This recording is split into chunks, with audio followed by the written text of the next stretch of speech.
Kamu itu hanya anak miskin tak berguna. Tidak akan bisa jadi apa-apa. Percuma kamu hidup. Lebih baik mati saja.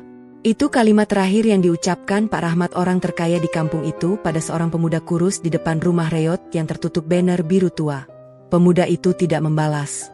Ia hanya diam, menunduk, lalu pergi. Tidak ada yang mengantarnya. Tidak ada yang menangisinya. Desa itu bernapas lega. Akhirnya sampah visual itu pergi. Rumahnya biarkan lapuk dimakan zaman. Banner biarkan robek diterpa angin. Tidak ada yang peduli. Karena bagi mereka, nama Arga hanyalah cerita pendek yang nyaman untuk dilupakan. 8 tahun berlalu. Desa Sukamulya semakin gemerlap. Rumah mewah berjajar rapi. Taman-taman indah menghiasi setiap pekarangan. Hingga suatu hari, 3 mobil Alphard putih berplat kota besar masuk ke desa. Kacanya gelap. Tak satu pun warga tahu siapa di dalamnya. Mobil itu berhenti tepat di depan balai desa. Pria muda berjas hitam berdasi merah keluar. Wajahnya teduh. Matanya tajam. Sepasang anak tangga kayu dari rumah reot yang dulu ia tinggalkan, kini ia injak lagi dengan langkah pasti. Warga berbisik. Siapa dia? Wajahnya mirip seseorang. Tapi siapa? Lalu pria itu berkata dengan suara yang membuat semua orang membeku. Saya akan membeli rumah mewah yang dilelang itu. Sebelum mulai ceritanya, coba tuliskan asal daerah kalian dari mana saat menonton video ini. Dan jangan lupa untuk like dan subscribe, agar channel ini semakin berkembang dan membagikan kisah-kisah menarik lainnya. Sekarang mari kita mulai ceritanya.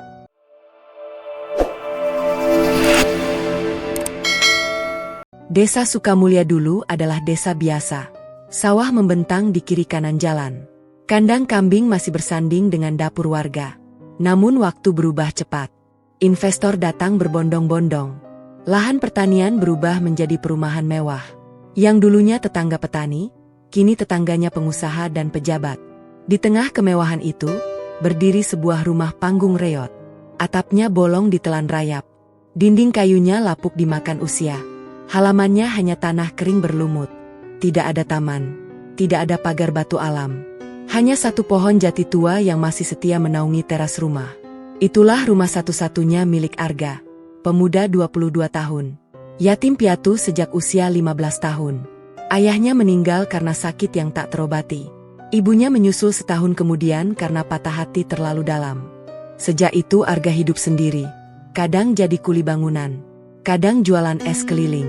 Kadang hanya makan nasi kecap jika tidak punya uang. Rumah itu adalah satu-satunya warisan yang ditinggalkan orang tuanya. Bukan rumah mewah. Bukan tanah luas. Hanya sepetak tanah 300 meter persegi dengan sebuah bangunan yang usianya sudah setengah abad lebih. Tapi bagi Arga, itu adalah surga. Di rumah itulah ia pertama kali belajar berjalan. Di beranda itulah ibunya mengajaknya membaca doa sebelum tidur. Di dapur kecil itulah ayahnya mengajarnya sabar saat api kayu bakar tidak menyala. Namun bagi tetangganya, rumah itu adalah aib. Pak Rahmat, tetangga sebelah kanan, adalah pemilik usaha suku cadang mobil. Rumahnya 2 lantai dengan kolam ikan koi di depan. Setiap pagi ia menyiram tanaman, dan setiap pagi pula matanya selalu tertuju pada rumah reot itu. Rasa jijik selalu terlihat jelas di wajahnya. Bu Dewi di sebelah kiri bahkan lebih ekstrim. Pensiunan bankir itu setiap kali kedatangan tamu penting, ia memasang terpal besar di pagar rumahnya. Bukan untuk berteduh, tapi agar tamunya tidak melihat rumah Arga.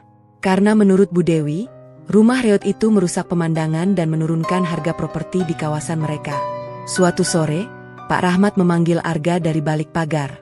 Dengan nada yang berusaha terdengar baik namun tetap merendahkan, ia berkata, "Arga nak, Bapak kasih kau 15 juta rupiah. Kau pindah dari sini. Rumah reot itu Bapak bongkar. Tanahnya Bapak beli. Lumayan buat modal merantau." Arga hanya diam. Matanya menatap rumahnya yang reot. Bukan karena ia bangga dengan kondisi rumah itu. Tapi karena di rumah itulah orang tuanya terakhir kali tersenyum padanya. "Maaf Pak, tanah ini tidak mau saya jual." Pak Rahmat menghela napas kasar. Wajahnya berubah dari diplomatis menjadi dingin. "Kau pikir tanah kau emas, Arga? Dengan rumah reot begitu, harga pasaran sekarang paling 10 juta. Bapak naikkan jadi 15 karena Bapak kasihan." "Tetap tidak Pak," jawab Arga pelan. Sejak saat itu Pak Rahmat berubah. Setiap pagi ia sengaja menyemprot air ke arah rumah Arga saat menyiram tanaman. Lumayan buat bersihkan debu rumah reot itu, katanya dengan nada sinis yang terdengar oleh tetangga lain. Mereka tertawa kecil. Arga hanya memilih diam. Bu Dewi tidak mau kalah. Ia mempengaruhi ibu-ibu lain dalam arisan untuk membicarakan betapa kotornya pemandangan desa karena satu rumah tak layak huni. Katanya, kampung kita ini sudah jadi kawasan elit. Rumah seperti itu mending diratakan. Kalau tidak mampu ya jangan tinggal di sini. Pergi saja merantau. Arga mendengar semua itu dari balik dinding rumahnya yang lapuk. Malam harinya ia duduk di beranda. Air matanya jatuh pelan. Ia menatap langit bertabur bintang. Maafkan aku ibu, bapak. Arga belum bisa menjaga rumah ini dengan baik. Belum bisa membuat kalian bangga. Ia tidak tahu bahwa malam itu adalah malam terakhir ia bisa menikmati langit dari beranda rumahnya. Karena keesokan harinya, dunia akan benar-benar memunggunginya. Bukan hanya tetangga yang benci, tapi perangkat desa yang seharusnya melindungi justru ikut menekan. Saudara yang seharusnya merangkul justru menutup pintu. Dan orang kaya di depannya akan merobek sisa-sisa harga dirinya dengan satu kalimat yang akan terus terngiang hingga bertahun-tahun kemudian. Kamu itu hanya anak miskin tak berguna, dan tidak akan bisa jadi apa-apa. Tapi Arga tidak tahu bahwa dari kalimat itulah, ia akan menemukan bensin untuk api perjuangannya. Dan dari desa yang membuangnya itu, ia akan kembali bukan sebagai peminta maaf, tapi sebagai pemilik takdir.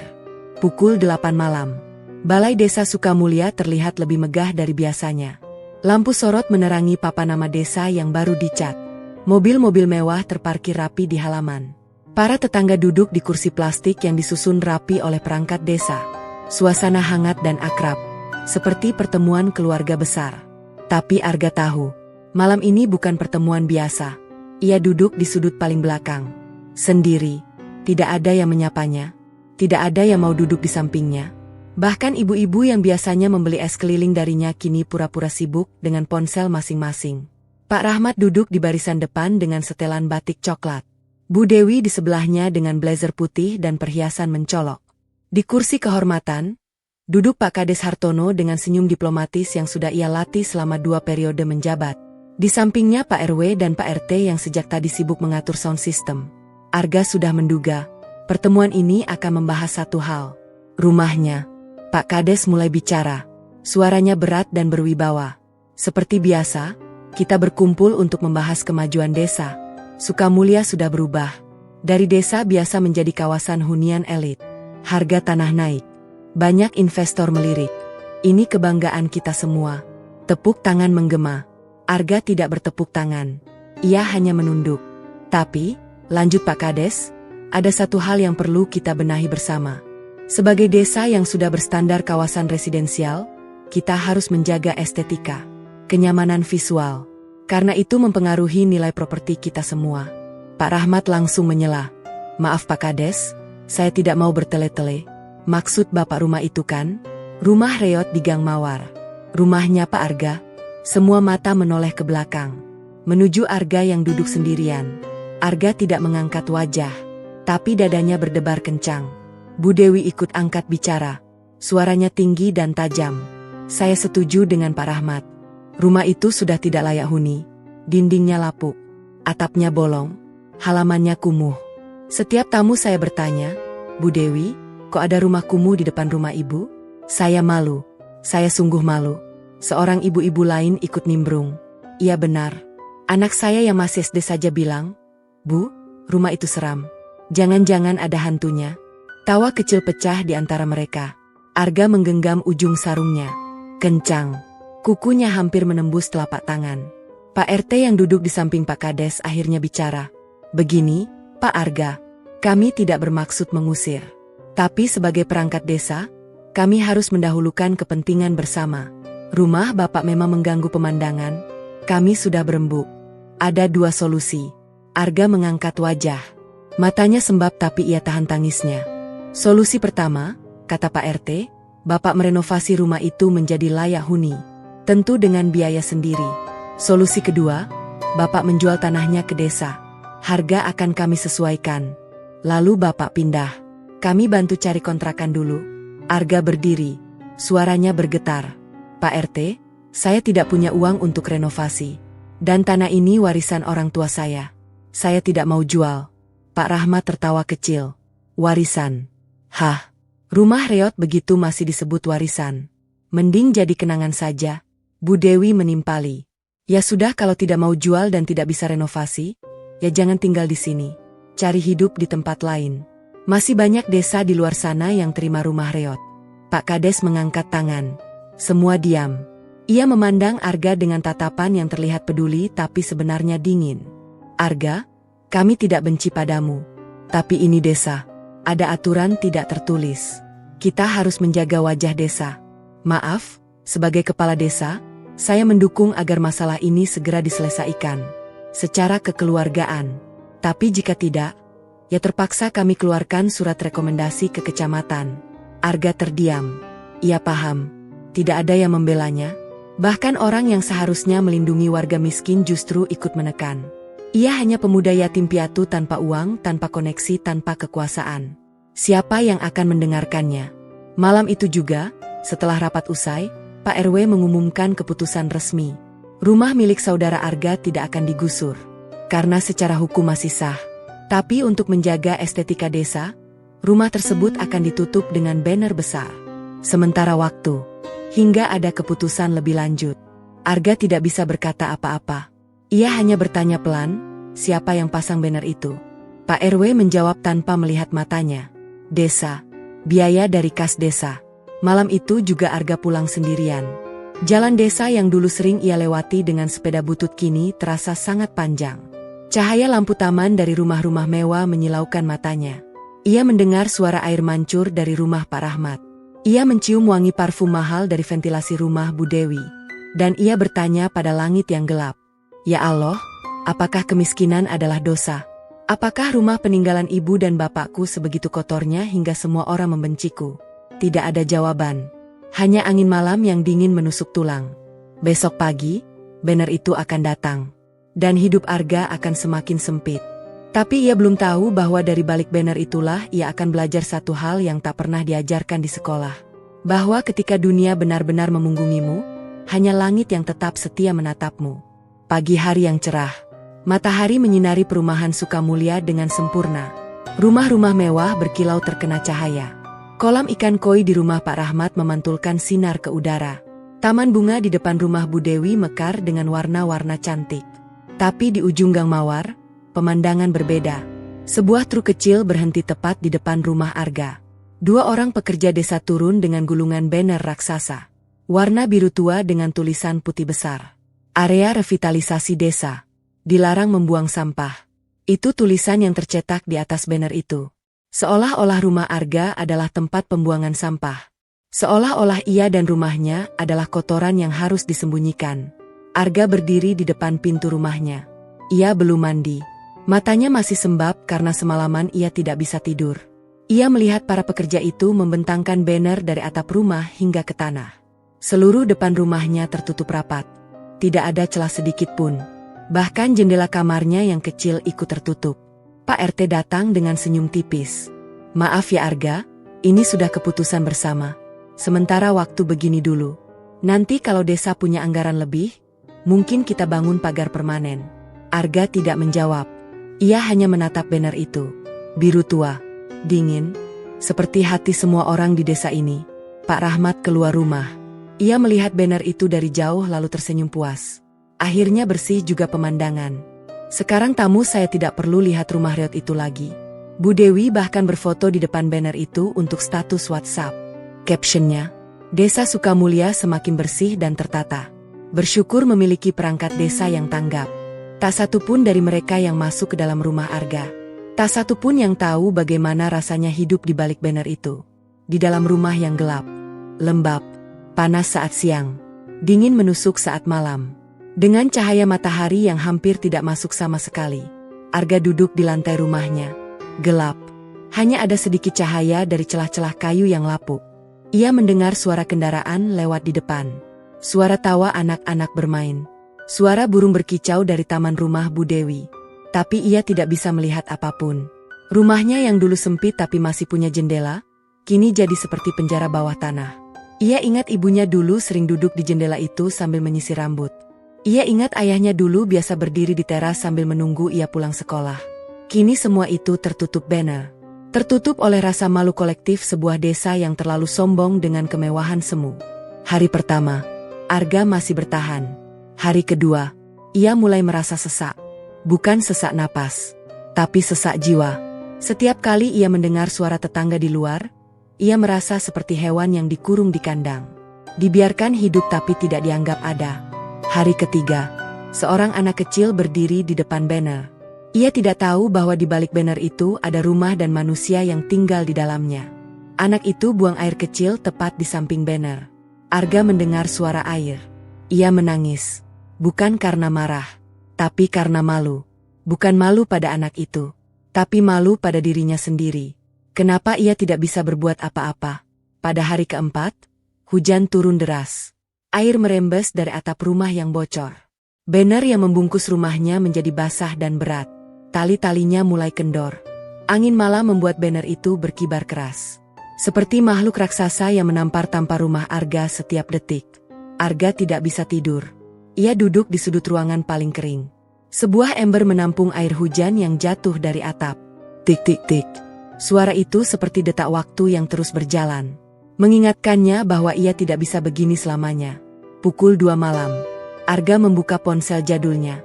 Sinyal hanya 1 titik. Ia membuka pesan singkat dari nomor yang tidak dikenal. Isinya hanya 4 kata.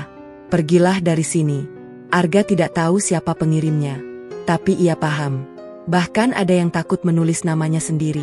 Ia meletakkan ponsel di samping bantal. Matanya menatap langit-langit rumah yang gelap. Lalu ia berbisik. Ya Allah, aku tidak mengerti. Apa salahku? Apa salah rumah ini? Aku hanya miskin. Bukan pencuri. Bukan pembunuh. Tapi mereka memperlakukanku lebih buruk dari penjahat. Tidak ada jawaban. Hanya suara hujan yang semakin deras. Hanya suara banner yang terus menampar dinding. Seperti dunia yang terus memukulinya tanpa henti. Namun di dalam gelap itu, di dalam dingin itu, di dalam hinaan yang membungkus rumahnya seperti kain kafan, Arga merasakan sesuatu yang aneh. Sebuah suara kecil dari dalam hatinya. Bukan suara keputusasaan, tapi suara perlawanan. Aku tidak akan mati di sini, bisiknya. Aku tidak akan membiarkan banner ini menjadi pusaraku. Ia tidak tahu bagaimana, ia tidak tahu kapan. Tapi ia tahu satu hal. Suatu hari nanti, ia akan kembali ke desa ini. Bukan untuk merobohkan banner itu, tapi untuk membiarkannya tetap berdiri. Sebagai saksi, bahwa desa yang sombong ini pernah menutup rumah seorang anak yatim karena terlalu miskin untuk dianggap manusia. Dan malam itu, untuk pertama kalinya, Arga tidak menangis. Ia hanya menggenggam erat-erat doa ibunya yang dulu selalu ia dengar. Nak, langit tidak pernah tidur. Dan Allah tidak pernah lupa pada hambanya yang sabar. 3 minggu sudah banner biru tua itu membungkus rumah Arga. 3 minggu juga ia hidup dalam gelap, hanya ditemani suara-suara dari luar yang tak pernah ramah. Tubuhnya semakin kurus. Persediaan beras di dapur tinggal 0,5 kilogram. Uang di celananya hanya cukup untuk membeli 2 bungkus mie instan. Ia tahu tidak bisa terus begini. Arga mandi pagi itu dengan air sumur yang dingin menusuk tulang. Ia memakai baju terbaiknya. Kemeja putih lusuh tapi ia setrika dengan hati-hati. Celana kain hitam yang sudah pudar warnanya. Sandal jepit yang sudah ditambal dengan paku payu. Ia tidak punya siapa-siapa di desa ini selain satu keluarga sepupu. Anton namanya. Mereka masih punya hubungan darah. Ibu Arga dan Ibu Anton adalah saudara kandung. Rumah Anton hanya 3 gang dari rumah Arga. Sepanjang perjalanan, Arga berjalan menunduk. Ia menghindari tatapan tetangga yang sudah hafal dengan penampilannya.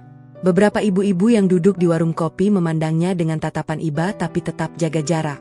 Hanya pemilik warung, Embok Yem, yang masih menyapanya. Lo Arga, sudah sarapan belum? Arga hanya menggeleng pelan. Embok Yem memberikan sebungkus nasi bungkus dengan lauk tempe orek. Ambil nak, nanti kamu bayar kalau sudah punya uang. Arga menerimanya dengan tangan gemetar. Terima kasih Embok, doakan saya. Rumah Anton terlihat sederhana tapi rapi. Bukan rumah mewah seperti Pak Rahmat, tapi masih jauh lebih layak dari rumah Arga. Pagar seng setinggi dada. Halaman depan ditanami cabai dan tomat. Arga menarik napas panjang lalu mengetuk pintu. Anton yang membuka pintu. Wajahnya kaget melihat Arga. Tubuh sepupunya itu semakin kurus. Pipinya cekung. Matanya sembab tapi masih menyimpan sisa-sisa martabat yang tak mau mati. "Le Arga," Anton berkata dengan nada yang berusaha ramah. "Ayo masuk." Arga masuk ke ruang tamu. Rumah itu sederhana. Sofa jati tua. Televisi 14 inci di atas lemari kayu. Di dinding ada foto pernikahan Anton dan istrinya, Bu Tuti. Arga duduk di tepi sofa, tidak berani bersandar. Bu Tuti keluar dari dapur. Wajahnya berubah begitu melihat Arga. Bukan kaget, tapi cemas. Seperti melihat seseorang yang membawa masalah. "Lo Arga, tumben mampir. Ada apa?" Arga menunduk. "Maaf Mbak Tuti, Mas Anton.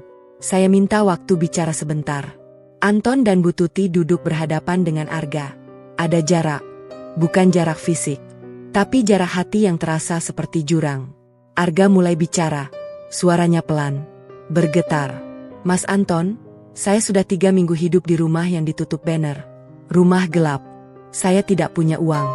Beras tinggal sedikit. Saya bingung. Saya hanya ingin minta saran. Atau mungkin Mas Anton bisa bicara dengan Pak RT. Saya tidak butuh uang. Saya hanya butuh didengar." Anton menghela napas. Ia menatap istrinya sekilas. Bu Tuti menggeleng pelan. Isyarat yang sangat jelas bagi Arga. Tapi ia pura-pura tidak melihat. "Le," kata Anton akhirnya, "aku dengar dari tetangga tentang banner itu. Memang menyedihkan. Tapi apa yang kamu harap aku lakukan? Aku juga warga biasa. Aku bukan siapa-siapa di desa ini. Kalau aku bicara dengan Pak RT, nanti malah dianggap ikut-ikutan." Arga menggigit bibir. "Mas Anton tolong. Saya tidak minta Mas Anton ribut. Saya hanya butuh tempat cerita. Saya tidak punya siapa-siapa." Bu Tuti menyela. Suaranya tajam. "Le Arga, dengar ya. Kamu sudah dewasa. Rumah orang tuamu itu sudah jadi tanggung jawab kamu. Jangan bawa-bawa nama keluarga. Kalau sampai bapak-bapak RT marah karena kamu sering kesini, nanti kami yang kena imbasnya. Rumah kami juga masih ngontrak. Kami tidak punya kuasa apa-apa." Arga terdiam. Kata-kata itu seperti pisau yang masuk pelan-pelan ke dadanya. Ia paham. Mereka takut. Takut ketularan masalah. Takut dianggap sama-sama miskin. Takut status mereka sebagai warga biasa ikut tercoreng karena berhubungan dengan dirinya. "Mas Anton, saya tidak minta banyak. Saya hanya butuh saudara." Anton menepuk meja pelan. Suaranya berubah kaku. "Dengar Le. Sepupu-sepupuan gini mah kalau sudah besar ya masing-masing. Aku punya keluarga sendiri. Istri, anak, tanggungan. Aku tidak bisa ikut campur urusan rumahmu. Itu sudah bagian kamu. Kamu yang tinggal di sana. Kamu yang harus urus." Arga berdiri. Tangannya gemetar. Ia tidak mau menangis di depan mereka. Tapi air matanya tetap jatuh. Ia tidak menyekanya. Biar mereka lihat. Biar mereka tahu bahwa ia manusia. Bukan sekadar masalah. "Maaf, saya pamit. Terima kasih untuk waktunya." Arga berjalan ke pintu. Anton tidak mengantar. Bu Tuti bahkan tidak menoleh. Hanya suara pintu ditutup dari belakang. Dan suara itu lebih keras dari apapun. Seperti bunyi peti mati yang ditutup rapat-rapat. Arga berjalan di gang desa. Kakinya terasa berat. Nasi bungkus dari Mbok Yem masih ia genggam erat. Ia tidak membukanya. Perutnya lapar. Tapi hatinya lebih sakit dari apapun. Ia ingat pesan ibunya dulu. "Nak, saudara adalah anugerah." Tapi ibu lupa bilang. Arga berpikir dalam hati, bahwa saudara juga bisa menjadi luka paling dalam. Sampai di depan rumahnya, Arga berdiri sejenak. Banner biru tua itu masih terpasang rapat. Memeluk rumahnya seperti ular raksasa yang sedang membunuh mangsanya perlahan-lahan. Ia membuka nasi bungkus itu lalu makan di tanah. Di depan banner yang menutup rumahnya sendiri. Di bawah terik matahari yang tidak bisa menyentuh wajahnya. Ia makan sambil menangis. Tidak ada yang melihat. Tidak ada yang peduli. Dan di dalam hatinya, untuk pertama kalinya, timbul pertanyaan yang lebih keras dari sebelumnya. "Ya Allah, kalau saudaraku sendiri membuangku, lalu siapa lagi yang akan aku harapkan?" Langit tidak menjawab. Tapi di kejauhan, Arga melihat sesosok lelaki tua berjalan ke arahnya. Mbok Yem, pemilik warung. Dengan kain batik lusuh dan senyum yang tak pernah padam. "Nah Arga," kata Mbok Yem pelan, "Mbok dengar kabar kamu ke rumah Anton. Mbok tahu rasanya. Tapi jangan berhenti makan. Jangan berhenti hidup. Nanti malam Mbok bawakan sayur untukmu. Arga tidak bisa berkata apa-apa. Ia hanya menunduk. Dan untuk pertama kalinya setelah berminggu-minggu, ia merasakan hangat. Bukan dari matahari, tapi dari seorang nenek tua yang tidak punya apa-apa selain hati yang masih berdetak untuk kemanusiaan. 3 hari setelah pertemuan menyakitkan dengan sepupunya, persediaan makanan Arga benar-benar habis. Beras tinggal separuh genggam. Minyak hanya setetes di dasar botol. Uang tidak ada sama sekali. Embok Ye memang sempat membawakan sayur seminggu yang lalu, tapi itu pun sudah lama habis. Arga tidak tega meminta lagi. Embok Yem juga hidup pas-pasan dari warung kecilnya. Perut Arga keroncongan sejak pagi. Ia sudah mencoba tidur siang agar tidak merasakan lapar. Tapi perutnya terus berontak. Ia minum air putih berkali-kali. Tapi itu hanya menunda, bukan menyelesaikan. Sore harinya, rasa lapar itu berubah menjadi sakit yang menusuk-nusuk. Arga keluar dari rumahnya yang gelap. Banner biru tua masih setia membungkus seluruh bagian depan. Ia melongok dari celah samping rumah. Kebun singkong milik Pak Lurah berada tidak jauh dari sana. Hanya sekitar 100 meter dari rumahnya. Daun-daun singkong yang hijau segar terlihat dari kejauhan. Akar singkong yang menggemuk pasti sudah siap panen. Aku ambil 3 batang saja, bisik Arga pada dirinya sendiri. Besok kalau aku dapat kerja, aku ganti. Aku tidak mencuri. Aku hanya pinjam. Hawa dingin mulai turun. Arga menunggu hingga langit benar-benar gelap. Tidak ada lampu penerangan di sekitar kebun. Hanya cahaya bulan yang samar-samar. Ia berjalan tanpa sandal. Tanah basah karena hujan sore tadi. Kakinya terasa dingin. Jantungnya berdebar kencang. Ia belum pernah mencuri seumur hidupnya. Ayahnya dulu selalu berpesan, "Nak, lebih baik tidur dalam keadaan lapar daripada tidur dengan beban dosa di hati." Tapi perut Arga sudah tidak bisa mendengar pesan itu lagi. Tubuhnya sedang berteriak minta makanan. Ia melangkah masuk ke kebun singkong dengan hati berdebar. Ia memilih 3 batang singkong yang paling besar. Tangannya gemetar saat mencabut batang pertama. Tanah di sekitarnya longgar, sehingga akar singkong itu keluar dengan mudah. Batang kedua. Batang ketiga. Ia baru akan berbalik ketika tiba-tiba lampu sorot menyala dari 3 arah sekaligus. Terang. Menyilaukan. Arga tidak bisa melihat apa-apa. Tapi ia bisa mendengar suara-suara yang sudah sangat ia kenali. "Hei maling, tahu diri kau?" Suara itu milik Bambang, pemuda kampung yang terkenal sebagai preman bayaran. 2 suara lainnya adalah Joko dan Andri. Mereka bertiga sering menjadi eksekutor lapangan untuk urusan-urusan kotor desa. Arga berdiri membeku. Singkong di tangannya terasa berat seperti besi. Mulutnya kering. Tidak ada satu kata pun yang bisa keluar. Bambang mendekat.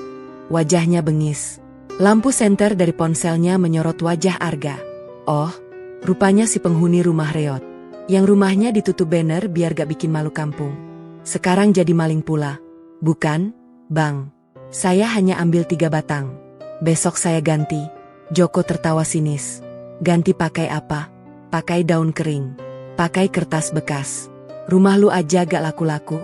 Andri yang paling besar badannya langsung menendang perut Arga. 1 tendangan. Arga jatuh tersungkur. Singkong di tangannya terlepas berguling di tanah. "Jangan Bang, saya minta maaf. Maaf tidak cukup untuk maling." Bambang menarik rambut Arga dan memukul wajahnya berkali-kali. Darah keluar dari hidung Arga. Bibir bawahnya pecah. Ia tidak melawan. Tubuhnya terlalu kurus. Tenaganya habis karena kelaparan. Joko dan Andri ikut memukuli. Tendangan, pukulan, injakan. Mereka bergantian seperti sedang menghajar karung beras. Arga hanya menggulungkan badannya, melindungi kepala dengan kedua tangannya. Ia tidak berteriak. Ia tidak meminta tolong. Karena ia tahu tidak ada yang akan datang. Bambang berteriak. "Lu pikir kampung ini tempat buat maling kayak lu? Rumah lu aja udah bikin kampung jelek. Sekarang lu tambah jelek karena jadi maling. Mending lu mati aja." Arga tidak menjawab. Air matanya bercampur darah. Tubuhnya terasa seperti habis digiling truk. Setelah puas memukuli, Bambang dan teman-temannya pergi. Sebelum pergi, Bambang meludahi wajah Arga. "Itu buat pelajaran. Lain kali kalau lu maling lagi, gak cuma dihajar. Kita seret ke polsek." Mereka pergi dengan tawa. Suara sepeda motor meredup di kejauhan. Arga masih terbaring di tanah kebun singkong. Hujan rintik-rintik mulai turun. Air hujan membasuh darah di wajahnya. Ia tidak bisa bergerak. Tulang rusuk sebelah kirinya terasa sakit luar biasa setiap kali ia bernapas.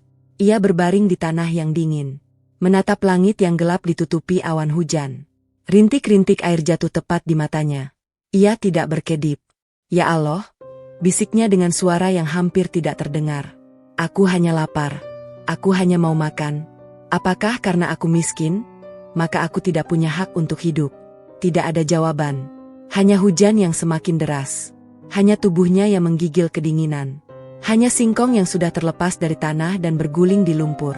Entah berapa lama ia terbaring di sana. Mungkin 1 jam.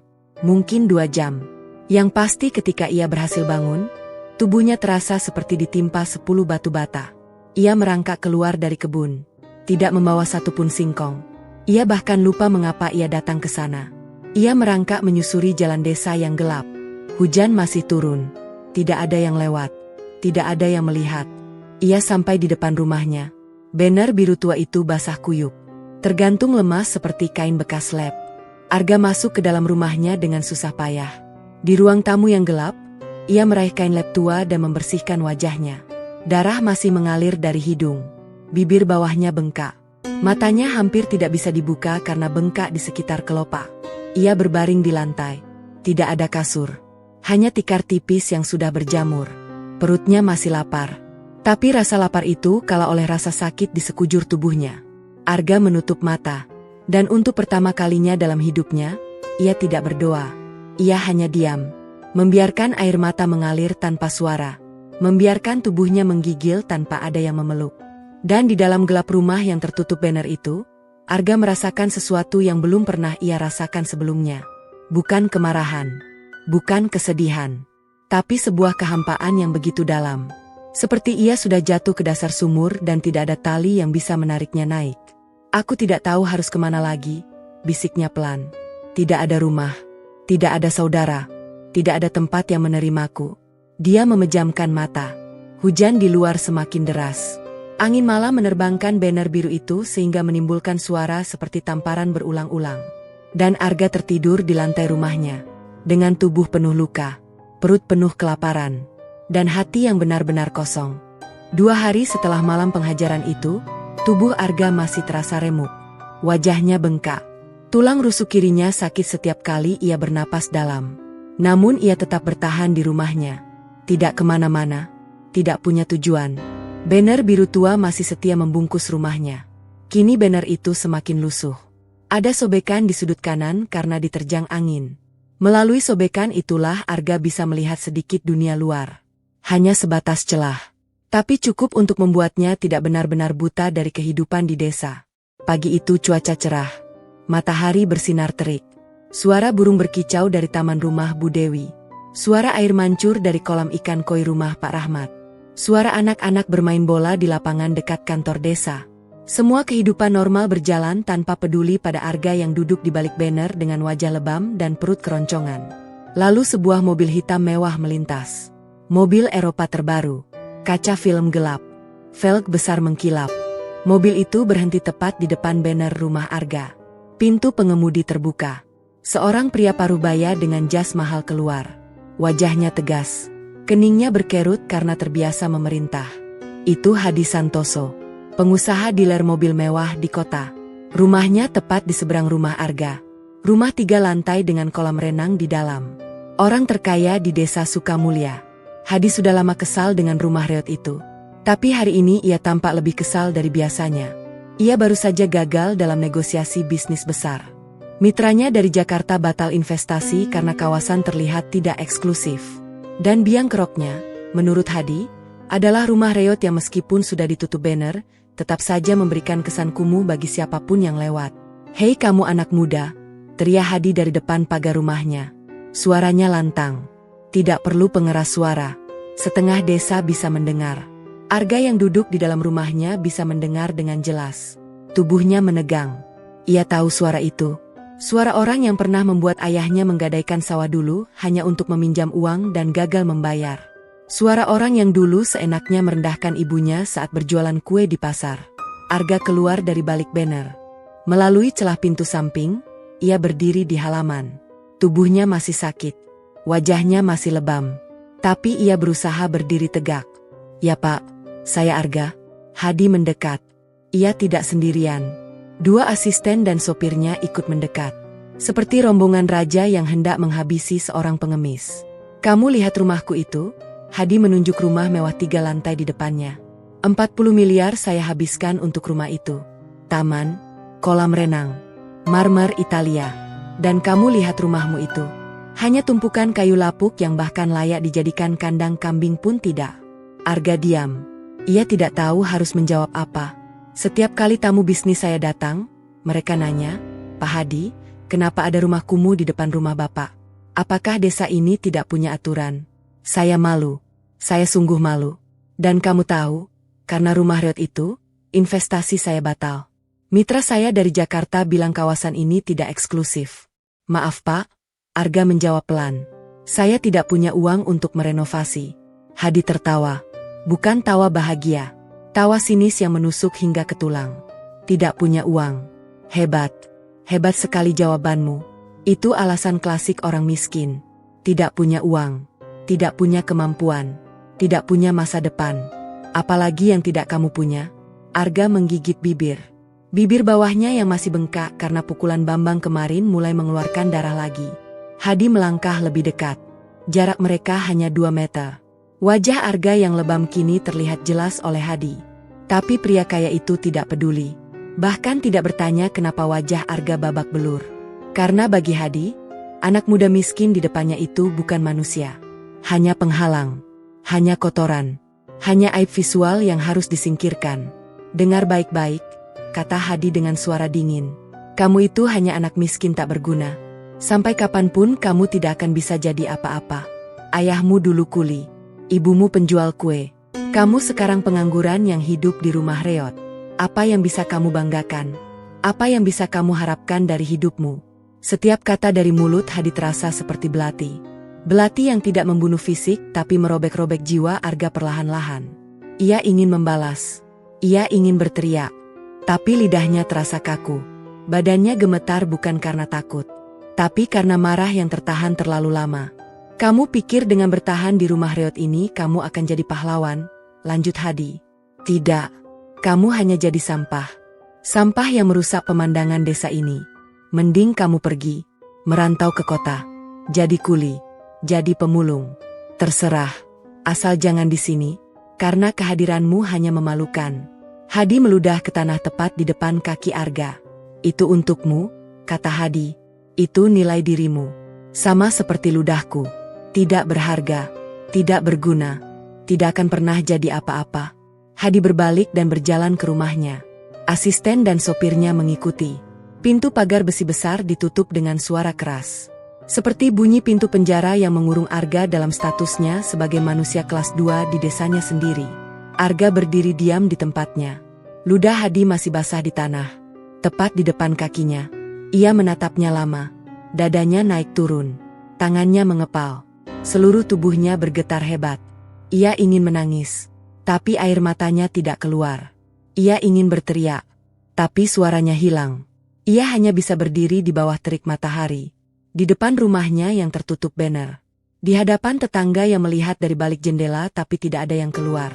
Tidak ada yang membela. Tidak ada yang berkata, "Hei Pak Hadi, jangan keterlaluan." Mbok Yem, satu-satunya manusia yang masih peduli padanya, sedang tidak di warung. Ia pergi ke pasar. Jadi tidak ada yang melihat. Tidak ada yang menghentikan. Tidak ada yang mengingatkan Hadi bahwa di hadapan Allah, semua manusia sama. Hanya takwa yang membedakan. Arga masuk ke dalam rumahnya. Langkahnya berat. Lebih berat dari sebelumnya. Ia duduk di lantai rumah yang gelap. Tubuhnya yang masih sakit karena pukulan Bambang kemarin kini ditambah dengan luka yang lebih dalam. Luka di hati. Luka yang tidak terlihat. Tapi terasa setiap kali ia bernapas. Ia mengingat kata-kata Hadi. "Kamu itu hanya anak miskin tak berguna. Sampai kapanpun tidak akan bisa jadi apa-apa." "Apakah benar begitu?" bisik Arga pada dirinya sendiri. Apakah kemiskinan adalah takdir yang tidak bisa diubah? Apakah menjadi miskin berarti tidak punya hak untuk bermimpi? Ia memejamkan mata. Kenangan tentang ibunya kembali. Ibunya dulu pernah berkata, "Nak, jangan pernah biarkan kata-kata orang merobohkan harga dirimu. Harga diri tidak dibeli dengan uang. Harga diri adalah ketika kamu tetap berdiri meskipun semua orang menyuruhmu berlutut. Arga membuka mata. Matanya yang lebam kini menyala dengan sesuatu yang berbeda. Bukan amarah, bukan dendam, tapi sebuah tekad yang lahir dari dasar keputusasaan yang paling dalam. Aku tidak akan mati di sini, katanya pelan. Aku tidak akan membiarkan mereka semua benar. Aku tidak akan menjadi sampah yang mereka bilang. Ia berdiri, badannya sakit, tapi ia tahan. Ia berjalan ke dapur, mengambil tas ransel tua satu-satunya miliknya. Ia mulai memasukkan baju-baju lusuh ke dalam tas. 2 potong, 3 potong. Hanya itu yang ia punya. Ia berhenti sejenak di depan pintu, menoleh ke dalam rumah yang gelap itu. Rumah yang dulu menjadi tempatnya berlindung. Tempat ia belajar berjalan. Tempat ia belajar berdoa. Tempat ibunya terakhir kali mengucapkan selamat tinggal sebelum pergi selama-lamanya. Maafkan aku ibu, bisik Arga. Maafkan aku bapak. Aku tidak bisa mempertahankan rumah ini. Tapi aku berjanji, aku akan kembali. Dan saat aku kembali, aku akan membuat kalian bangga. Bukan karena rumah ini megah, tapi karena anak kalian tidak mati sebagai pecundang. Arga keluar dari rumahnya. Ia tidak melewati pintu depan yang tertutup banner. Ia keluar dari pintu samping yang sempit. Tidak ada yang melihat. Tidak ada yang mengantar. Hanya pohon jati tua di halaman yang masih setia menunduk. Seperti memberi hormat terakhir pada anak yang akan merantau membawa luka dan mimpi. Langkah Arga menjauh dari desa. Ia tidak menoleh. Ia takut jika menoleh, ia akan mundur. Ia takut jika menoleh, ia akan kehilangan keberanian untuk pergi. Di belakangnya, banner biru tua itu masih terpasang. Masih menutup rumah reotnya. Masih menjadi simbol penghinaan yang akan terus berdiri meskipun pemiliknya sudah tiada. Di depannya, jalan panjang menuju kota. Jalan yang tidak pernah ia lalui sebelumnya. Jalan yang penuh dengan ketidakpastian. Tapi juga satu-satunya jalan yang tersisa. Arga berjalan. Kakinya sakit. Perutnya lapar. Tubuhnya penuh luka. Tapi langkahnya tidak berhenti. Ya Allah, bisiknya di tengah perjalanan. Aku pergi bukan karena kalah. Aku pergi karena aku harus menang. Aku tidak tahu bagaimana caranya, tapi aku percaya engkau tidak akan tidur saat hambanya berjalan di kegelapan. Angin sore berhembus, membawa debu jalanan ke wajah Arga. Ia tidak menyekanya. Biar debu itu menjadi saksi, bahwa suatu hari nanti, ia akan kembali. Bukan lagi sebagai anak miskin yang diusir, tapi sebagai seseorang yang tidak perlu lagi meminta maaf karena lahir miskin. Desa Sukamulya tidak berubah. Rumah-rumah mewah masih berdiri megah. Pak Rahmat masih setia menyiram tanaman setiap pagi. Bu Dewi masih rajin mengeluh tentang pemandangan. Hadi Santoso masih percaya diri dengan kekayaannya. Namun satu hal berubah. Rumah reot di Gang Mawar kini benar-benar sunyi. Tidak ada suara langkah kaki. Tidak ada suara air mengalir dari bak mandi. Tidak ada asap tipis dari dapur yang menandakan ada yang memasak nasi. Hanya banner biru tua yang masih terpasang. Kini semakin lusuh. Tepi kanannya sobek lebih lebar karena angin. Tali pengikatnya mulai kendor. Tapi tidak ada yang peduli untuk memperbaiki. Tidak ada yang peduli untuk mengecek apakah Arga masih ada di dalam. 3 hari setelah Arga pergi, seorang pemuda desa melihat banner itu bergerak aneh. Ia mengira Arga masih di dalam. Tapi ia tidak punya urusan dengan Arga. Ia lewat begitu saja. Seminggu kemudian, bau tidak sedap mulai tercium dari sekitar rumah itu. Beberapa tetangga mulai bertanya-tanya. Jangan-jangan Arga mati di dalam, kata seorang ibu setengah bercanda. Pak RT mendengar desas-desus itu. Dengan enggan ia datang ke rumah Arga bersama Bambang. Pak RT memanggil dari luar. Arga, Arga, tidak ada jawaban. Bambang mendobrak pintu depan yang tertutup banner. Pintu itu terbuka dengan mudah. Ternyata tidak dikunci dari dalam. Mereka masuk ke dalam rumah yang gelap. Bau apek menyengat. Udara lembab. Tidak ada tanda-tanda kehidupan. Tikar tipis masih tergelar di lantai. Tapi tidak ada Arga. Pak RT, kata Bambang, lihat ini. Di atas meja kayu tua, ada selembar kertas. Kertas bekas bungkus gula. Tulisan tangan dengan pensil yang sudah hampir habis. Isinya pendek. Pak RT, Pak RW, Pak Kades, Pak Rahmat, Bu Dewi, Pak Hadi, dan semua yang tidak suka dengan rumah ini. Saya pergi. Saya tidak akan kembali sampai saya bisa pulang dengan kepala tegak. Tolong jaga rumah ini. Jangan dihancurkan. Itu satu-satunya yang ibu dan bapak tinggalkan untuk saya. Maaf jika selama ini saya hanya jadi beban. Maaf jika rumah saya mengganggu pemandangan. Maaf jika kemiskinan saya membuat kalian malu. Saya pergi bukan karena kalah. Saya pergi karena harus menang. Suatu hari nanti saya akan kembali. Entah kapan. Tapi saya pasti kembali. Arga. Pak RT menghela napas. Ia melipat kertas itu dan memasukkannya ke saku. Lalu ia berkata pada Bambang, "Sudah, biarkan saja. Rumah ini tetap ditutup banner. Jangan ada yang ganggu. Kalau dia mati di perantauan, ya sudah. Kalau dia sukses, ya bagus. Terserah." Bambang hanya mengangkat bahu. Mereka berdua keluar dari rumah itu. Pintu depan tidak mereka tutup rapat. Biar terbuka sedikit. Seperti pintu hati mereka terhadap Arga. Terbuka sedikit, tapi tidak cukup untuk masuk. Kabar kepergian Arga menyebar pelan-pelan. Pak Rahmat mendengarnya dari tukang kebunnya. Ia hanya berkata, akhirnya dia pergi juga. Lumayan. Sekarang desa lebih bersih. Bu Dewi mendengar dari grup arisan. Ia bahkan tidak berkomentar. Hanya emoji acung jempol. Sebuah respons yang singkat, dingin, dan tanpa rasa. Hadi Santoso mendengar dari asistennya. Ia tertawa kecil. Anak miskin itu akhirnya sadar diri. Bagus. Sekarang saya bisa tidur nyenyak tanpa harus melihat rumah reot itu setiap pagi. Anton, sepupu Arga, mendengar dari tetangga. Ia terdiam sejenak. Istrinya, Bu Tuti, langsung berkata, "Jangan ikut-ikut urusan dia. Biar. Itu sudah resiko hidupnya sendiri." Anton tidak menjawab. Tapi malam harinya, ia sholat lebih lama dari biasanya. Ia tidak tahu apa yang harus ia doakan.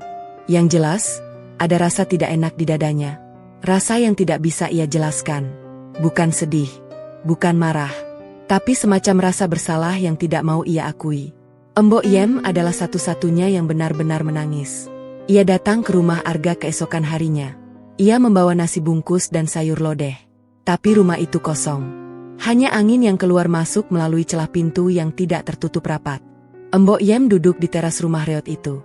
Di depan banner biru yang mulai lapuk. Ia menangis sejadi-jadinya. "Nak Arga," bisiknya. "Nak Arga, Embok hanya bisa mendoakan. Semoga Allah menjaga langkahmu. Semoga Allah memelukmu di tempat yang jauh itu. Dan semoga Allah mempertemukanmu dengan orang baik yang tidak melihat wajahmu dari seberapa tebal dompetmu." Embok Yem meninggalkan nasi bungkus itu di depan pintu. Mungkin Arga akan kembali dan memakannya.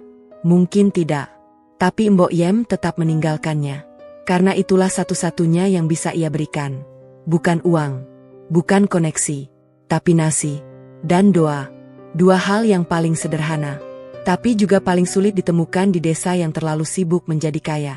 Desa Sukamulya kembali normal. Waktu berjalan. Hari berganti minggu. Minggu berganti bulan. Bulan berganti tahun. Rumah reot itu tetap berdiri. Banner biru tua itu tetap terpasang. Kini warnanya pudar terkena panas dan hujan. Tulisan area revitalisasi desa. Dilarang membuang sampah sudah tidak terbaca dengan jelas. Sobekan di sudut kanan semakin besar. Bagian bawah banner sudah robek sehingga angin bisa masuk dengan bebas. Tapi tidak ada yang merobohkan. Tidak ada yang memperbaiki. Tidak ada yang mengambil alih. Tanah itu tetap milik Arga. Rumah itu tetap rumah Arga. Meskipun tidak ada yang tahu apakah pemiliknya masih hidup atau sudah mati di kota entah di mana. 5 tahun berlalu. Desa Sukamulya semakin mewah. Harga tanah naik 3 kali lipat. Rumah-rumah mewah baru bermunculan. Investasi properti mengalir deras. Pak Rahmat membangun rumah kedua di belakang untuk anaknya. Bu Dewi merenovasi tamannya dengan patung-patung dari Italia. Hadi Santoso membuka dealer mobil kedua di kota. Tidak ada yang ingat Arga. Tidak ada yang menyebut namanya di arisan. Tidak ada yang bertanya kabarnya di rapat RT. Namanya sudah hilang dari ingatan kolektif desa. Seperti ia tidak pernah ada. Seperti rumah reot itu adalah rumah hantu yang tidak punya pemilik.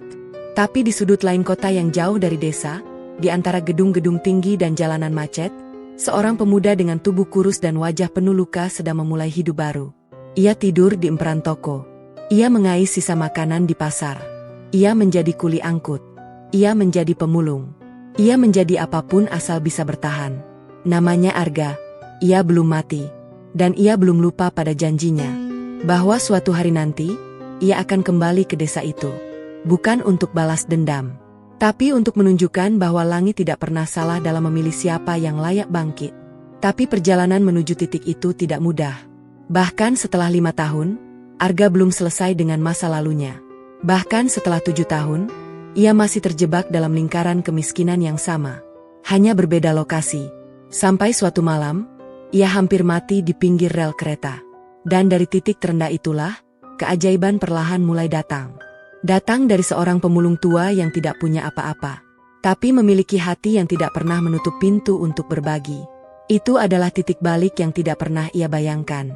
Dan dari titik itulah, Arga mulai belajar bahwa terkadang, Allah menghancurkan seseorang bukan karena benci, tapi karena ingin membangunnya dari nol.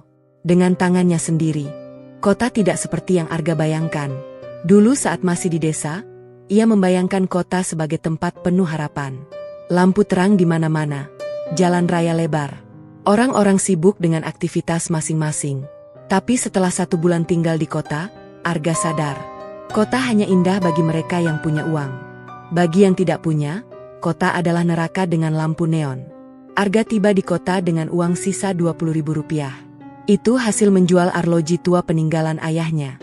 Arloji itu tidak pernah ingin ia jual. Tapi perut lebih cepat berteriak daripada hati. Ia menjualnya ke tukang loak di pinggir jalan. Laki-laki tua itu hanya memberi 20.000. Arga tahu itu murah. Tapi ia tidak punya pilihan. Hari pertama di kota, ia berjalan tanpa tujuan. Stasiun kereta menjadi tempat pertama ia singgahi. Bukan untuk naik kereta, tapi untuk duduk di bangku panjang dan mengamati orang-orang yang lalu lalang. Ada yang terburu-buru, ada yang santai, ada yang tertawa dengan teman, ada yang berciuman mesra di sudut stasiun. Arga hanya diam. Ia merasa asing. Bukan hanya karena ia tidak kenal siapapun, tapi karena kota ini bergerak begitu cepat, sementara ia berhenti di tempat. Malam harinya, Arga mencari tempat tidur. Ia tidak bisa ke penginapan. Uangnya hanya cukup untuk 1 porsi nasi goreng di pinggir jalan sekalipun itu sudah kemahalan. Ia memilih emperan toko yang tutup. Di depan ruko yang tutup rapat, ia membentangkan kardus bekas yang ia temukan di belakang pasar. Itulah kasurnya. Jaket tipis yang ia bawa dari desa menjadi selimutnya. Langit malam menjadi atapnya. Tidak nyenyak. Jelas tidak nyenyak. Suara kendaraan lalu lalang. Suara orang mabuk yang lewat sambil berteriak. Suara anjing menggonggong di kejauhan. Tapi Arga tidak mengeluh. Ia sudah terbiasa tidur tidak nyenyak di rumahnya yang gelap. Setidaknya di sini tidak ada banner yang menutup langit. Ia masih bisa melihat bintang. Meskipun bintang di kota tidak sebintang di desa. Hari kedua, ketiga, keempat, Arga mulai berkeliling mencari kerja. Ia datang ke toko-toko, pasar, gudang, restoran. Setiap kali ia masuk dan bertanya, ada lowongan kerja tidak? Pertanyaan yang sama. Jawaban yang hampir sama pula. Kamu punya ijazah? Tidak punya. Kamu punya pengalaman kerja di restoran? Tidak punya. Kamu bawa KTP? Tidak bawa. Setiap pertanyaan, Arga menjawab dengan jujur. Dan setiap jawaban jujur itu menutup pintu di depannya. Satu persatu. Hingga pada hari ke-7, Arga hampir putus asa. Tubuhnya semakin kurus. Wajahnya cekung. Pakaiannya mulai bau karena tidak pernah dicuci. Ia tidak punya uang untuk laundry. Ia hanya bisa mencuci baju di toilet umum stasiun kereta. Tidak ada sabun. Hanya air keran yang dingin. 2 minggu berlalu. Arga mulai mengais sisa makanan di pasar. Ia dulu tidak pernah membayangkan dirinya seperti ini. Di desa, meskipun miskin, ia masih punya rumah. Masih punya singkong di kebun tetangga. Tapi di kota, ia tidak punya apa-apa. Bahkan untuk mengambil nasi bungkus yang tersisa di meja pemulung pun, ia harus berebut dengan yang lain. Suatu sore, Arga melihat seorang pemuda sebaya. Pemuda itu duduk di trotoar dengan ransel besar. Wajahnya kusam. Tapi matanya masih menyala. Pemuda itu tersenyum pada Arga. Hai, kamu juga baru merantau? Arga duduk di sampingnya. Iya, baru 2 minggu. Kamu sendiri dari mana?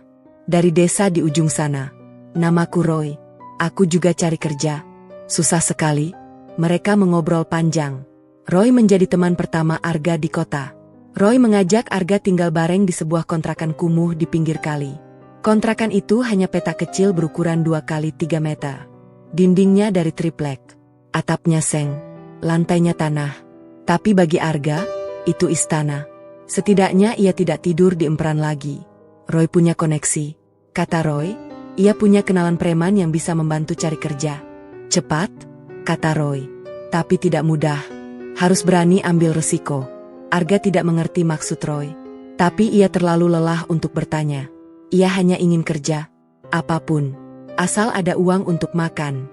Malam itu Roy membawa Arga ke sebuah gudang di pinggir kota. Di sana ada beberapa pemuda lain. Laki-laki dengan tubuh kekar.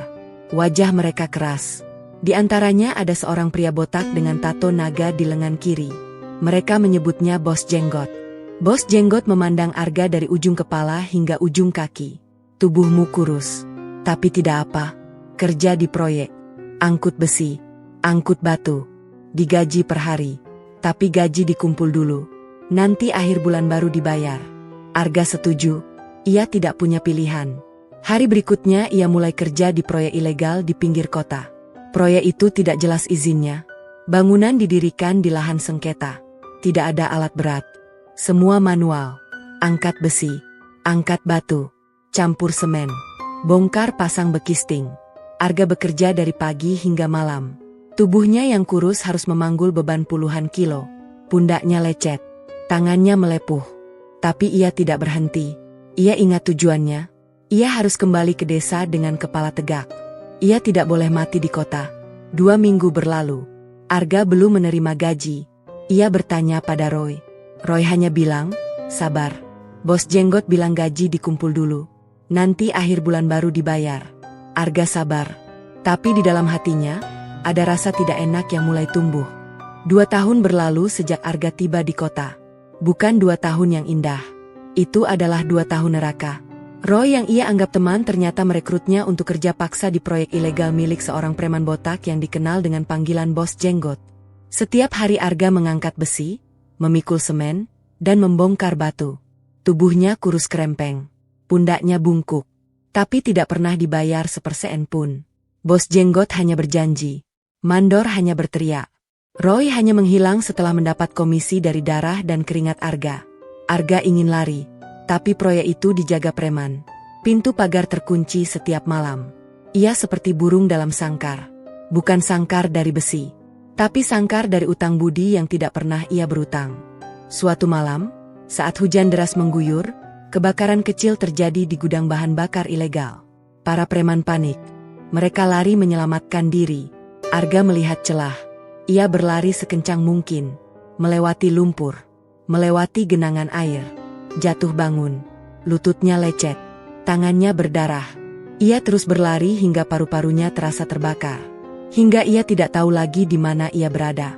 Ia berjalan tanpa tujuan. Tubuhnya basah kuyup. Perutnya kosong. Jiwanya hancur. Ia berjalan di pinggir rel kereta. Tidak ada orang. Tidak ada lampu. Hanya gelap dan dingin yang menusuk tulang. Lalu kakinya lemas. Ia ambruk di atas batu kerikil tajam di pinggir rel. Matanya berat. Ia ingin tidur. Tapi ia takut jika tidur, ia tidak akan bangun lagi. Ya Allah, bisiknya pelan. Apakah ini akhir perjalananku? Mati di pinggir rel seperti anjing. Tidak ada yang tahu. Tidak ada yang peduli. Ia memejamkan mata. Dunia menjadi gelap. Entah berapa lama ia tidak sadarkan diri. Yang pasti ketika ia membuka mata, ia tidak berada di pinggir rel. Ia berada di dalam gubuk kecil berdinding anyaman bambu. Atapnya rumbia hitam. Lantainya tanah. Lampu minyak tanah menyala redup di sudut. Seorang kakek tua dengan wajah keriput dan rambut putih duduk di sampingnya. Siapa bapak? Tanya Arga dengan suara parau. Mbah Sastro, jawab kakek itu. Aku pemulung. Nemuin kamu di pinggir rel. Kamu sudah 3 hari tidak sadar. Aku kira kamu mati. Tapi dadamu masih bergerak naik turun. Jadi aku bawa kamu ke sini. Arga menangis. Bukan karena sedih. Tapi karena ia tidak mengerti. Mengapa seorang kakek tua pemulung yang tidak punya apa-apa mau menolongnya. Padahal orang-orang kaya di desanya dulu membuangnya seperti sampah. Mbah Sastro seolah membaca pikirannya. Aku tolong kamu bukan karena kamu punya uang, nak. Aku tolong kamu karena dulu ada juga yang tolong aku saat aku hampir mati. Dan dia tidak minta balasan. Jadi aku berjanji pada diriku sendiri, selama aku masih hidup, aku akan menolong siapapun yang bisa aku tolong. Tanpa syarat. Mbah Sastro memberi Arga semangkuk bubur. Hanya nasi yang dimasak dengan air dan sedikit garam. Tapi bagi Arga yang sudah 2 tahun kelaparan, rasanya lebih lezat dari hidangan sultan. Arga tinggal di gubuk itu. Ia belajar memilah botol bekas, kardus, dan besi tua. Mbah Sastro mengajarinya mana yang harganya tinggi dan mana yang rendah. Ia juga diajari membaca catatan kecil Mbah Sastro tentang harga barang bekas yang naik turun selama 30 tahun. Dari catatan itulah Arga mulai belajar logika pasar. Bahwa dari sampah pun seseorang bisa mencari hidup. Bahwa tidak ada pekerjaan yang hina selama dilakukan dengan jujur dan sabar. Suatu malam, di bawah lampu minyak yang redup, Mbah Sastro berkata, "Nak, aku tidak punya anak. Aku tidak punya siapa-siapa. Tapi aku lihat matamu. Matamu berbeda. Matamu masih menyala meskipun hidupmu sudah mati berkali-kali. Aku tahu kamu tidak akan jadi pemulung selamanya. Tapi aku ingin kamu ingat, dari mana kamu belajar untuk tidak menyerah." Arga hanya bisa menangis haru. Lalu ia berjanji pada dirinya sendiri. Ia tidak akan sia-siakan pertolongan Allah yang dikirim melalui seorang kakek pemulung tua. 3 tahun berlalu sejak Arga terbaring sekarat di pinggir rel. 3 tahun ia hidup bersama Mbah Sastro di gubuk kecil. 3 tahun ia belajar dari buku catatan usang milik kakek pemulung itu. Bukan hanya tentang harga botol bekas atau besi tua, tapi tentang logika pasar. Tentang hukum supply and demand. Tentang bagaimana sesuatu yang dianggap sampah oleh orang lain bisa menjadi emas jika dikelola dengan cara yang tepat. Arga tidak hanya memilah sampah. Ia mulai mengamati. Setiap hari ia melihat truk-truk besar mengangkut material bangunan ke proyek perumahan baru. Ia melihat kayu sisa, besi bekas, dan batu bata pecah dibuang begitu saja. Padahal menurut catatan Mbah Sastro, semua itu punya nilai jual. Arga mulai mengumpulkan sisa-sisa material bangunan dari proyek-proyek yang tidak terpakai. Ia membersihkannya, memilahnya, lalu menjualnya ke pengepul yang lebih besar.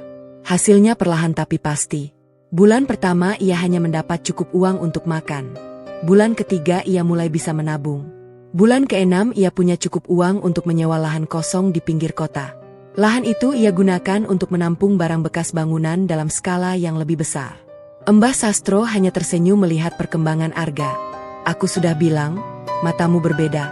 Kamu tidak hanya melihat sampah. Kamu melihat peluang." Suatu hari, seorang kontraktor properti bernama Pak Sugiharto datang ke lahan Arga. Ia mencari besi bekas berkualitas untuk proyek rumah murah yang sedang ia kerjakan. Arga menunjukkan barang dagangannya. Tidak hanya besi. Ia juga punya kayu bekas yang masih bagus. Pintu bekas yang masih layak. Bahkan wastafel bekas yang masih berfungsi. Pak Sugiharto terkesan. Bukan hanya pada barangnya, tapi pada cara Arga berbicara. Cara ia menjelaskan kualitas material. Cara ia menghitung keuntungan bagi pembeli. "Kamu belajar dari mana?" tanya Pak Sugiharto. Arga tersenyum. "Saya belajar dari sampah, Pak. Dan dari seorang kakek pemulung yang mengajarkan bahwa tidak ada yang sia-sia di dunia ini jika kita mau melihat dengan teliti." Pak Sugiharto tidak hanya membeli barang. Ia mulai mengajak Arga bekerja sama dalam proyek-proyek kecil. Arga diajari membaca gambar teknik, menghitung rencana anggaran biaya, negosiasi dengan vendor, mengelola tim pekerja. Setiap malam Arga belajar dari Pak Sugiharto. Setiap pagi ia praktik langsung di lapangan. 2 tahun kemudian, Arga tidak lagi menjadi pemulung. Ia mendirikan PT Arga Bangun Nusantara. Perusahaan properti kecil yang fokus pada pembangunan rumah sederhana untuk masyarakat berpenghasilan rendah. Ia menggunakan material bekas berkualitas. Ia merekrut pemuda-pemuda kampung yang dulu senasib dengannya. Ia membayar mereka layak. Tidak seperti bos jenggot dulu, Pak Sugiharto menjadi mentornya. Mbah Sastro tetap ia rawat di rumah kontrakan yang lebih layak. Buku catatan tua itu masih ia simpan di lemari besi. Sebagai pengingat bahwa dari tumpukan sampah, Allah bisa mengangkat derajat siapa saja yang mau bersabar dan bekerja keras. Tapi Arga belum pulang ke desa. Belum saatnya. Ia ingin pulang ketika ia benar-benar siap. Bukan untuk balas dendam, tapi untuk menunjukkan bahwa langit tidak pernah salah janji. 8 tahun telah berlalu sejak Arga meninggalkan desa Sukamulya dengan luka di hati dan ransel tipis di punggung. 8 tahun penuh air mata, keringat, dan darah. 8 tahun yang mengubah pemuda kurus pengangguran menjadi pengusaha properti dengan aset mencapai 800 miliar rupiah. Tapi Arga tidak pernah melupakan desanya. Setiap bulan ia memantau perkembangan desa dari kejauhan melalui teman-teman lamanya yang masih ia hubungi diam-diam. Ia tahu Pak Rahmat sedang terpuruk.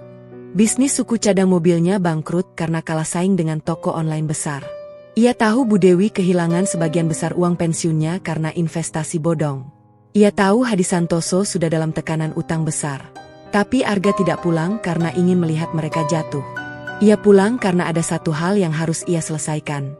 Warisan orang tuanya, rumah reot yang dulu ia tinggalkan. Dan juga karena ia mendengar kabar bahwa rumah Pak Rahmat akan dilelang. Bukan karena dendam, tapi karena ada pelajaran yang harus ia sampaikan. Bahwa hidup tidak pernah berhenti mengajarkan siapapun, baik yang miskin maupun yang kaya. Suatu pagi yang cerah, sebuah mobil Alphard putih berplat nomor kota besar memasuki desa Sukamulya. Bukan satu, tapi 3 mobil. Semua berwarna putih bersih. Kacanya gelap sehingga tidak ada yang bisa melihat siapa di dalam. Mobil-mobil itu berhenti tepat di depan balai desa. Warga yang sedang beraktivitas mulai berkerumun. Mereka penasaran. Siapa orang kota yang datang dengan rombongan mewah? Apakah investor baru yang ingin membeli tanah? Atau pejabat penting yang sedang inspeksi? Dari mobil kedua, seorang pria muda keluar. Jasnya hitam pekat berdasi merah. Jam tangan mewah melingkar di pergelangan tangan kirinya. Wajahnya teduh. Rambutnya rapi disisir ke belakang. Ia berdiri sejenak, menghirup udara desa yang sudah lama tidak ia rasakan. Aroma tanah, aroma rumput, aroma kenangan yang pahit sekaligus manis. Warga saling berbisik. Siapa dia? Wajahnya familiar tapi tidak ada yang ingat. Karena yang mereka ingat dari Arga adalah anak kurus dengan baju lusuh dan wajah penuh luka. Bukan pria tegas berdasi mahal ini. Arga tersenyum. Ia tidak perlu memperkenalkan diri. Biar waktu yang berbicara. Ia berjalan menuju kantor desa. Pak Kades yang baru, bukan Hartono yang dulu karena sudah tidak menjabat, menyambutnya dengan hormat. Selamat datang Pak. Ada yang bisa kami bantu? Saya ingin bertanya tentang lelang rumah Pak Rahmat. Kapan pelaksanaannya? Besok Pak. Jam 10 pagi di balai desa. Bapak berminat? Arga mengangguk. Saya akan datang. Kabar tentang lelang rumah Pak Rahmat menyebar cepat. Pak Rahmat sendiri duduk lesu di rumahnya yang mulai sepi. Tidak ada pembantu. Tidak ada tamu. Hanya ia dan istrinya yang sudah tua dan sakit-sakitan. Anak-anaknya sudah pindah ke kota lain dan jarang mengirim kabar. Rumah megah 2 lantai yang dulu menjadi kebanggaannya, kini hanya jadi saksi bisu kejatuhannya. Bu Dewi juga datang ke balai desa saat lelang. Bukan karena ia ingin membeli, tapi karena ia penasaran. Siapa yang akan membeli rumah Pak Rahmat? Apakah orang kaya baru dari kota? Atau investor yang akan merobohkan rumah itu untuk dijadikan ruko? Tepat pukul 10 pagi, balai desa penuh. Pelelangan resmi dimulai. Pelelang membuka suara. Diumumkan lelang aset milik Bapak Rahmat. Rumah 2 lantai dengan luas tanah 500 meter persegi. Harga awal 3 miliar rupiah. Hening. Tidak ada yang berani menawar. Rumah itu besar. Tapi lokasinya dianggap kurang strategis karena terlalu dekat dengan rumah reot yang masih berdiri dengan banner lusuhnya. Rumah Arga. Yang sampai sekarang tidak ada yang berani membeli karena status tanah masih milik Arga meskipun pemiliknya tidak pernah kembali. Pelelang mengulang. 3 miliar. Apakah ada yang berminat? Dari barisan belakang, seorang pria muda berdiri. Jas hitam. Dasi merah. Wajah tenang. Suaranya tegas. 3 miliar 500 juta. Seluruh kepala menoleh. Pak Rahmat yang duduk di sudut ruangan menegang. Siapa orang itu? Wajahnya tidak dikenali. Pelelang melanjutkan. 3 miliar 500 juta. Ada kenaikan lagi. Seorang pengusaha dari kota menawar 4 miliar. Pria muda itu tidak bergeming. 5 miliar. Balai desa berdecak kagum. Pengusaha kota itu menggeleng. Ia menyerah. Pelelang memukul palu sekali. 5 miliar, kedua. 5 miliar, ketiga. Sah. Rumah milik Bapak Rahmat resmi dijual kepada Bapak. Siapa nama Bapak? Tanya pelelang. Pria muda itu berjalan ke depan. Ia membalikkan badan menghadap seluruh warga. Matanya menyapu satu persatu. Pak Rahmat, Bu Dewi, Bambang, Joko, Andri, para tetangga yang dulu menertawakannya. Dan semua orang yang pernah membiarkannya menderita sendirian. Nama saya Arga. Arga bin Slamet. Anak dari pasangan yang dulu tinggal di rumah reot di Gang Mawar. Rumah yang kalian tutup dengan banner karena kalian malu melihatnya. Balai desa mendadak sunyi. Sunyi yang mencekik. Pak Rahmat jatuh dari kursinya. Wajahnya pucat pasi. Bu Dewi memegang dadanya seperti hampir pingsan. Bambang dan kawan-kawannya saling berpandangan. Wajah mereka berubah menjadi abu-abu. Pak Rahmat berjalan terhuyung ke depan. Wajahnya basah oleh air mata yang tidak bisa ia tahan. Arga, Le Arga, Bapak minta maaf. Bapak dulu buta. Bapak dulu sombong. Bapak dulu menghinamu. Arga tidak marah. Wajahnya tetap tenang. Pak Rahmat, saya tidak membeli rumah ini karena dendam. Saya membelinya karena saya ingin Bapak tahu bahwa orang yang dulu Bapak hina karena rumahnya reot, hari ini bisa membeli rumah Bapak dengan uang tunai. Bukan karena saya hebat, tapi karena Allah tidak pernah tidur. Bu Dewi menghampiri Arga dengan langkah gemetar. Arga, maafkan Ibu. Ibu dulu sombong. Ibu dulu ikut-ikut menghinamu. Ibu malu. Ibu sangat malu. Arga memegang tangan Bu Dewi yang keriput. Bu Dewi, saya tidak datang ke sini untuk mempermalukan siapapun. Saya datang karena saya ingin mengembalikan martabat desa ini. Bukan dengan kekayaan saya, tapi dengan mengingatkan kita semua bahwa kemiskinan bukan aib. Tapi kesombongan saat kaya adalah aib sejati. Pak Rahmat menangis terseduh-seduh. Ia berlutut di depan Arga. Tidak bisa saya maafkan diri saya sendiri. Arga, dulu saya bilang rumahmu seperti sampah. Padahal rumah itu satu-satunya yang kamu punya. Dulu saya bilang kamu tidak akan jadi apa-apa. Padahal kamu sekarang jauh lebih sukses dari saya. Arga membantunya berdiri. Pak Rahmat, saya tidak butuh Bapak berlutut. Saya butuh Bapak mengajar anak-anak desa ini bahwa hidup itu naik turun. Hari ini Bapak kaya, besok bisa jatuh. Hari ini saya miskin, besok bisa bangkit. Tidak ada yang abadi di dunia ini selain kebaikan hati dan kesabaran. Arga berbalik menghadap seluruh warga. Suaranya lantang tapi tidak meninggi. Saya akan merenovasi rumah reot saya. Saya akan membuka banner itu. Saya akan menjadikan rumah itu sebagai museum desa. Museum yang mengisahkan bahwa dari desa inilah seorang anak miskin yang diusir karena rumahnya reot, berhasil bangkit dan kembali dengan kepala tegak. Bukan karena saya pintar, bukan karena saya beruntung semata, tapi karena Allah mengirimkan seorang kakek pemulung tua yang mengajarkan saya bahwa dari sampah pun kita bisa belajar menjadi emas. Nama kakek itu Mbah Sastro. Ia sudah tiada, tapi jasanya akan hidup selama desa ini masih berdiri. Seluruh warga menangis, bukan karena takut, tapi karena haru. Mereka menyesali kesombongan mereka dulu. Mereka menyesali perlakuan mereka pada Arga. Tapi Arga tidak memberi mereka waktu untuk terus larut dalam penyesalan. Saya tidak akan tinggal di desa ini. Tapi saya akan membangun panti asuhan dan sekolah gratis di atas tanah yang saya beli. Dan saya akan merekrut anak-anak muda desa ini untuk bekerja di perusahaan properti saya. Saya tidak dendam. Saya hanya ingin desa ini berubah. Bukan menjadi lebih mewah, tapi menjadi lebih manusiawi. Pak Rahmat dan Bu Dewi berdiri di depan Arga. Mereka meminta maaf di depan semua warga.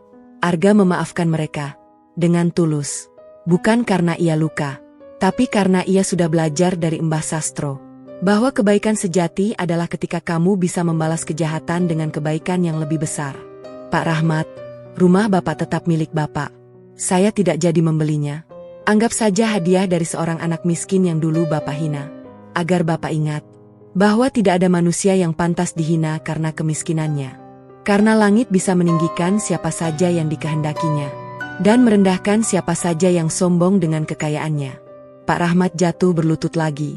Kali ini bukan karena malu, tapi karena haru yang tak tertahankan. Bu Dewi memeluk Arga. Seluruh warga bertepuk tangan. Air mata kebahagiaan mengalir di pipi mereka yang dulu penuh dengan kebencian dan kesombongan. Arga berjalan keluar balai desa. Ia berjalan menuju rumah reotnya. Banner biru tua itu masih terpasang. Lusuh, sobek. Tali-talinya sudah hampir putus. Arga merobek banner itu dengan tangannya sendiri. Perlahan, satu persatu sobekan. Cahaya matahari masuk ke dalam rumahnya untuk pertama kalinya setelah bertahun-tahun. Ia berdiri di teras rumah, menatap desa yang dulu membuangnya. Angin sore berhembus lembut, membawa aroma tanah dan rumput. Aroma yang sama seperti saat ia kecil duduk di pangkuan ibunya. Ibu, Bapak, bisik Arga pelan. Arga pulang. Arga tidak pulang dengan dendam. Arga pulang dengan hati yang sudah dimaafkan. Dan dengan cita-cita untuk membangun desa ini. Bukan dengan rumah mewah. Tapi dengan hati yang tidak pernah lagi menutup pintu bagi siapapun yang miskin. Karena Arga dulu miskin. Dan Arga tahu persis rasanya. Arga menangis. Untuk terakhir kalinya. Bukan air mata kesedihan. Tapi air mata syukur. Karena langit tidak pernah salah janji. Karena Allah tidak pernah tidur. Dan karena dari tumpukan sampah, seorang kakek pemulung tua telah mengajarkan pelajaran paling berharga dalam hidupnya. Bahwa kesuksesan sejati bukanlah ketika kamu bisa membeli rumah orang yang menghinamu. Tapi ketika kamu bisa memaafkan mereka. Dan membangun kembali desa yang dulu membuangmu. Dengan cinta, bukan dengan dendam. Matahari terbenam di ujung desa Sukamulya. Langit jingga menyapa bumi. Dan untuk pertama kalinya dalam 8 tahun, rumah reot itu tidak lagi gelap. Rumah itu terang. Bukan karena lampu. Tapi karena hati seorang anak yang pulang. Pulang untuk selamanya.